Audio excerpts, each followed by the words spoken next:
Hello and welcome to Piano with Georgia. I'm Georgia, and in today's video we are going to be talking about inversions. Inversions are the different ways we can arrange the notes of your chords to make things a little bit more manageable for your hands and a lot more interesting for your sounds. So hop on your bench and let's get started.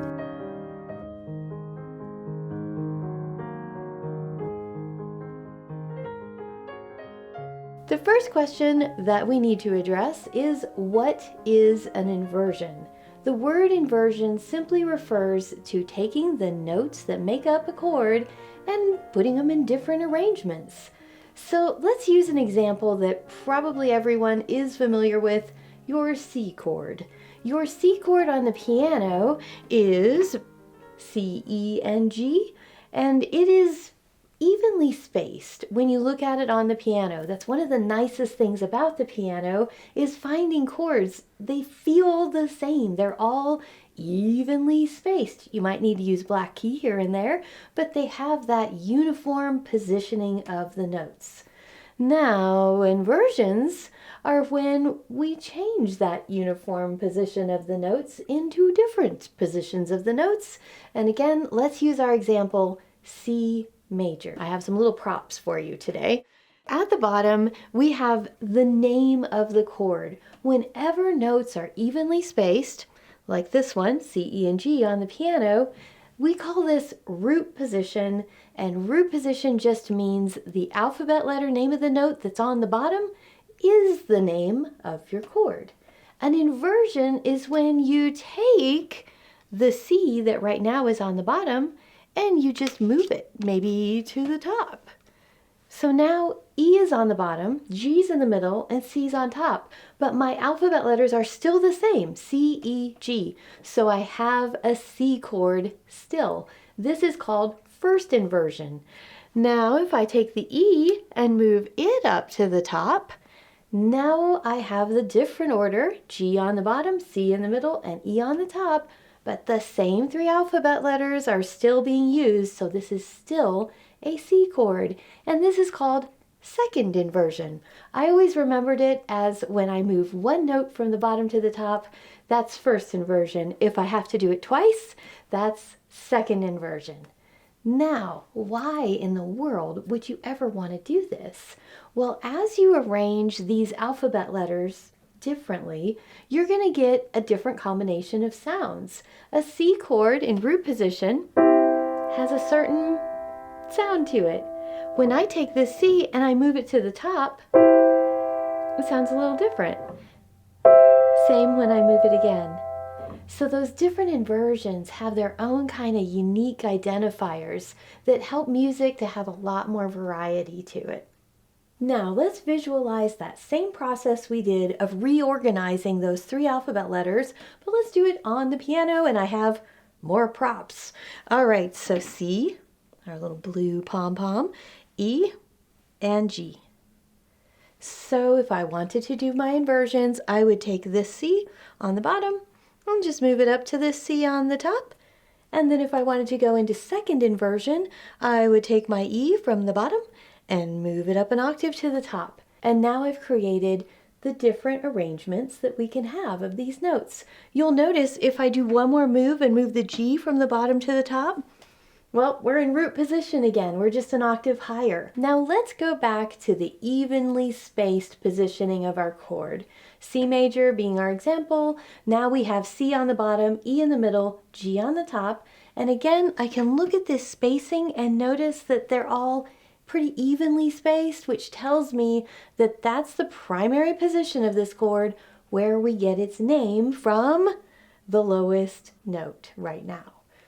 Now we're going to talk about the music theory names that we would refer to these notes by position instead of by alphabet letter. The first one is root, and this is also called root position, when the name of the chord is the same as the lowest note. In the middle, we have the third, and on the top, we have the fifth. Told you those intervals were going to be important.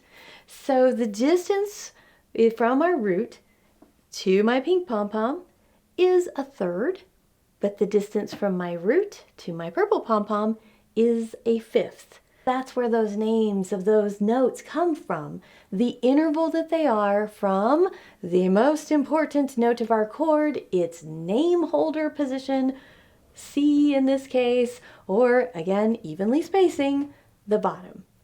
Now that we're talking about roots, thirds, and fifths of chords, we can use any alphabet letters we want to, and as long as they're evenly spaced on the piano, you're going to have the name of your chord on the bottom, the third in the middle, and your fifth on top. I could just slide these little pom-poms over, and now this would be my root, this would be my third, and this would be my fifth. I could move them over again, and root, third, fifth.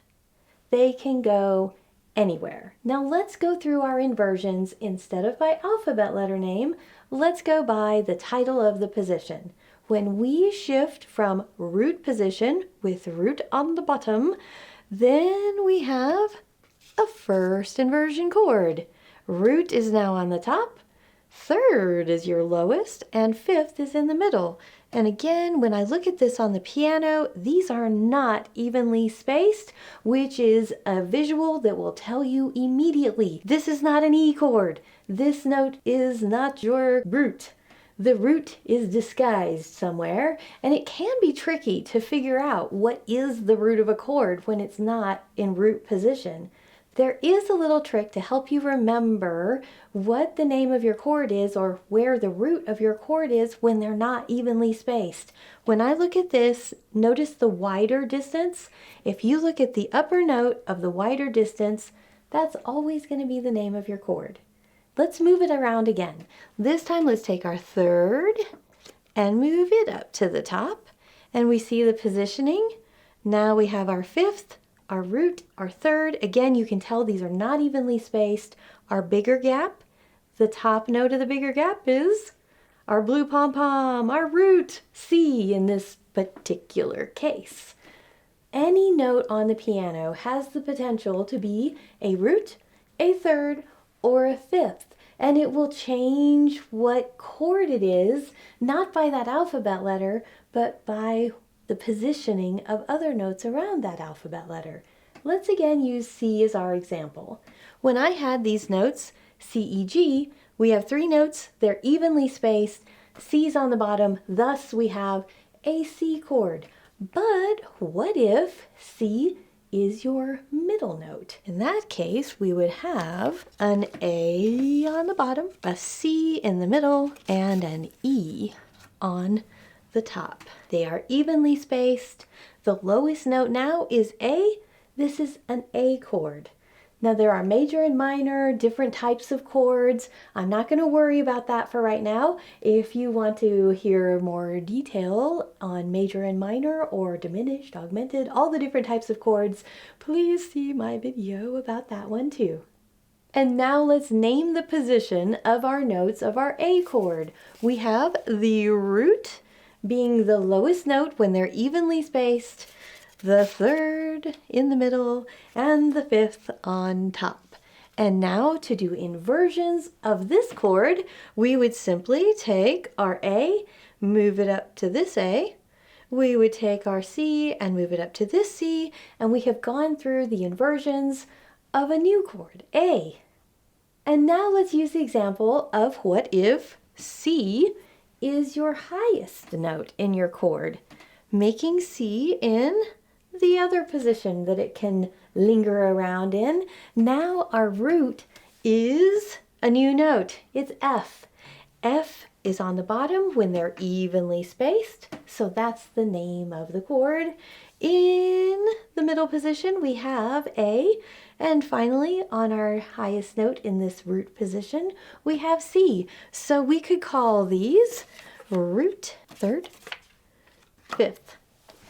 We can invert these, take the F from the bottom to the top, and we have first inversion.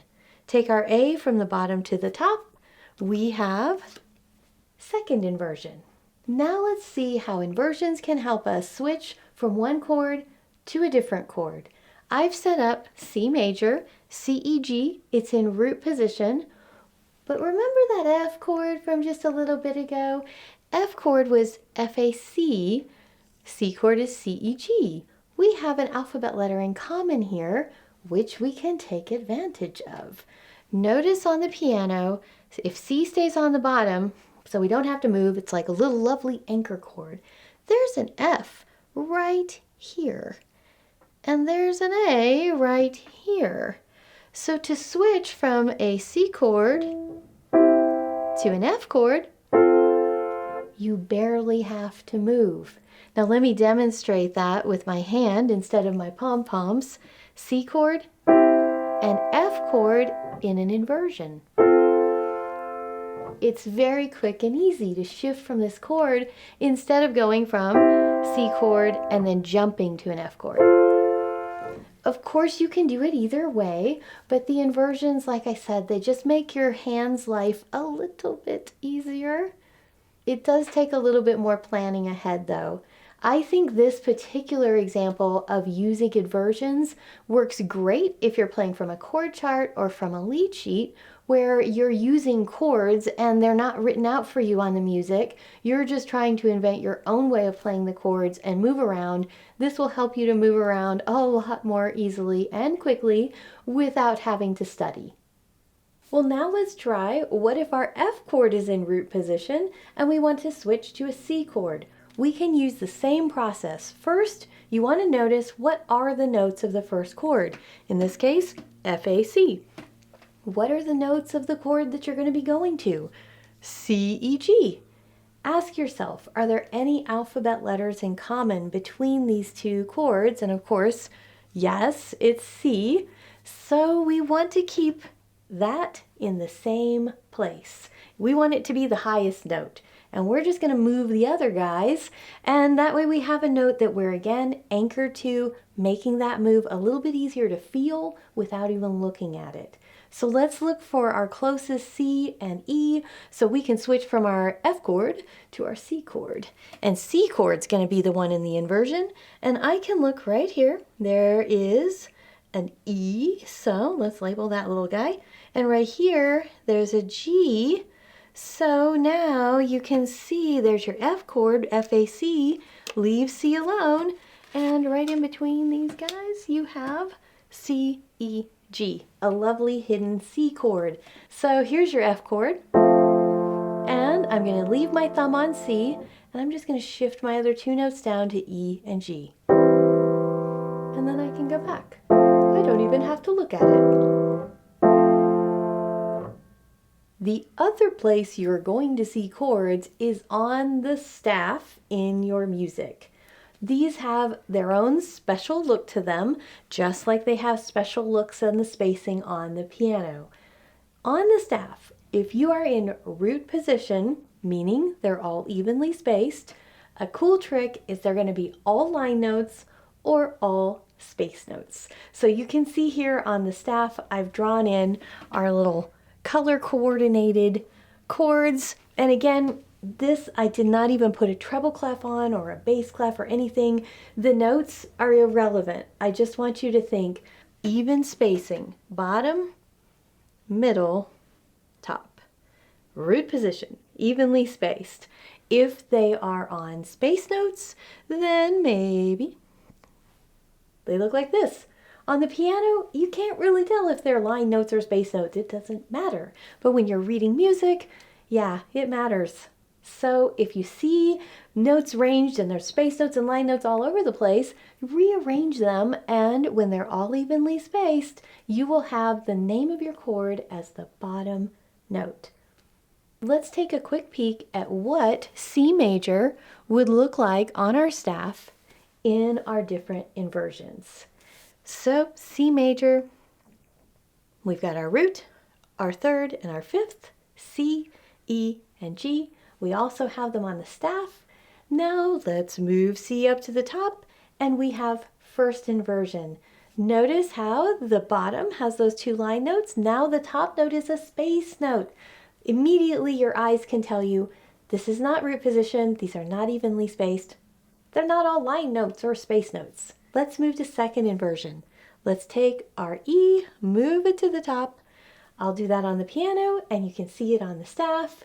And presto, we have second inversion of our C major chord. And again, you'll notice they're not all line notes, they're not all space notes, they have different gaps. So immediately your eyes will flag to you that it's not in root position. This is not a G chord, even though G is on the bottom. The last thing I want to bring up about the chord inversions is sometimes instead of a nice, neat little bottom note moving up an octave to be the top note, sometimes you have more like what I call an explosion chord. You might have a C all the way down here, you might have an E right here, and maybe your G is here. This is still a C chord. You have a C, you have an E, you have a G. When you encounter something like this in your music, what you can do is either use the notes on the staff or use the notes on the piano and kind of just bring them in closer together just for visualization purposes so you can figure out what chord this is. Like immediately I'll say, well, okay, these guys are really far apart, but there's a C here, that's closer. And then these are pretty far apart too, so I find the closest D and I've rearranged my notes and I can see, oh, they're evenly spaced. This must be a C chord.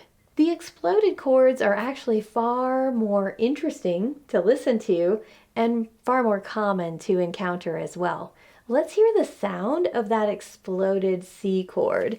Again, my C was down there, my E was up here, and it would sound like this, which is so nice. It uses such a wide range on the piano. You get a little bass in there instead of just our simple C chord here in the middle of the piano.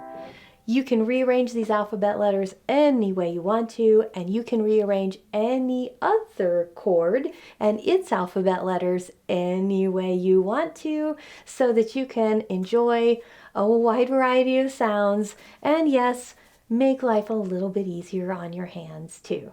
Now let's talk about some quick exercises that you can do to get your hands used to playing in inversions and really comfortable with just recognizing them visually very quickly.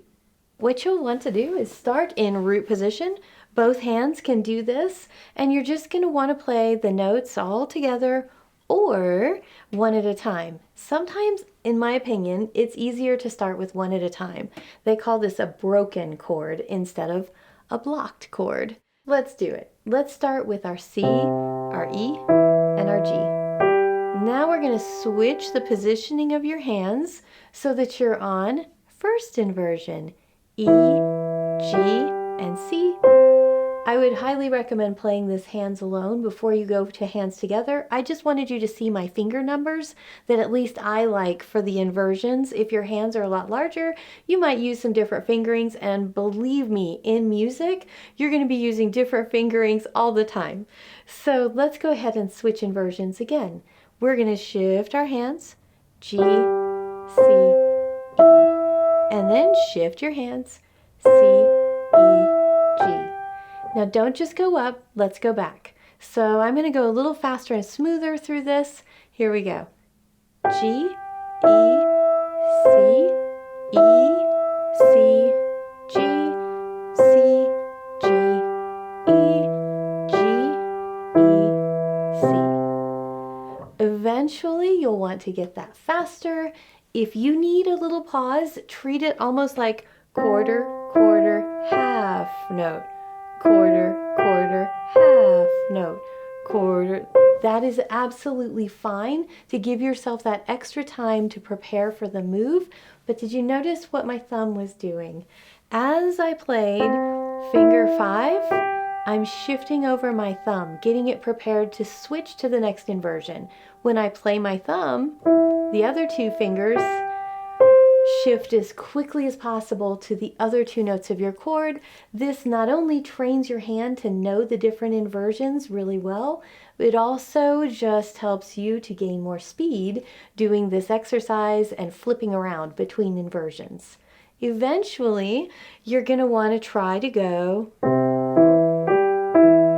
as smooth as possible and as fast as possible.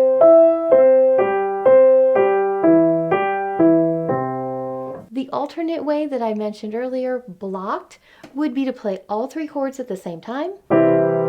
Shift, shift, shift, shift back.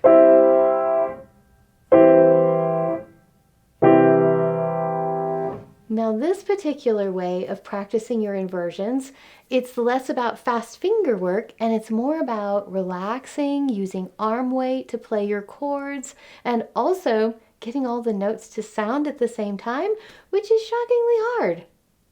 Next level chord inversion practice, if you're up for it, would be to spread out your fingers and add an octave on the outside. So your C chord would look something like this.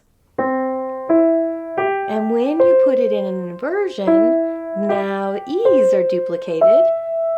Second inversion has a G duplicated.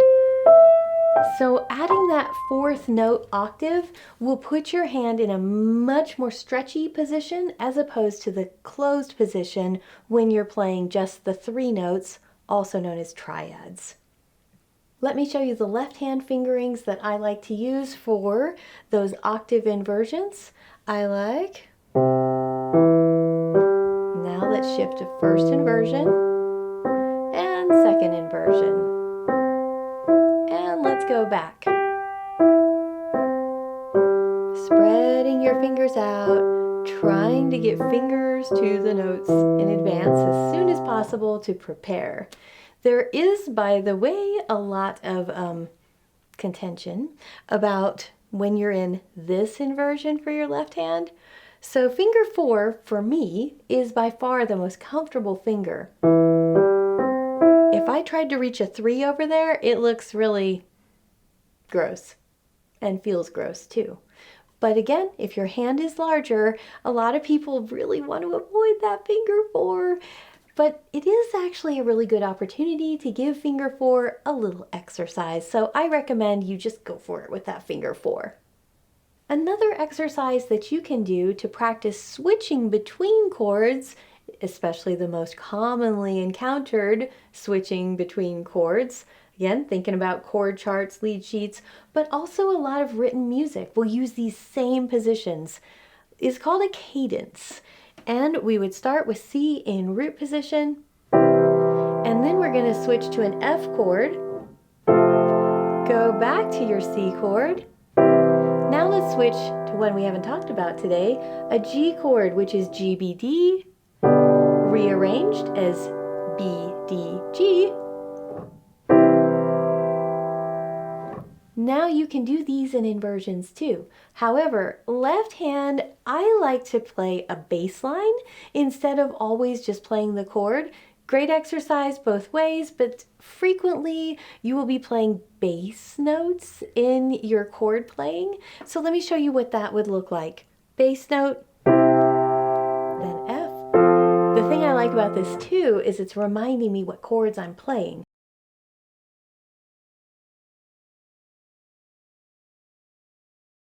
A C chord, an F chord, a C chord, a G chord, and a C chord. So many variations of what you can do with that. I will play through the other two inversions, so that way you have to reposition all the alphabet letters in all the different ways. This would be starting in first inversion with my C chord.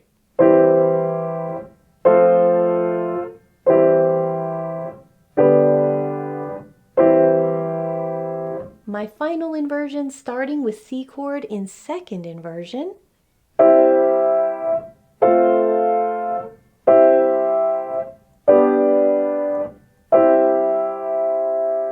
I went ahead and played my left hand playing the chords instead of that bass line, but feel free to switch that around and have fun with it. So remember the exercises to do to prepare yourself for playing inversions and to get your hands muscle memory trained for the hundreds of songs that you might decide to play that have chords in inversions. Thank you so much for watching. I really appreciate you spending your time with me, and please like and subscribe to support the channel, and I will see you again very soon.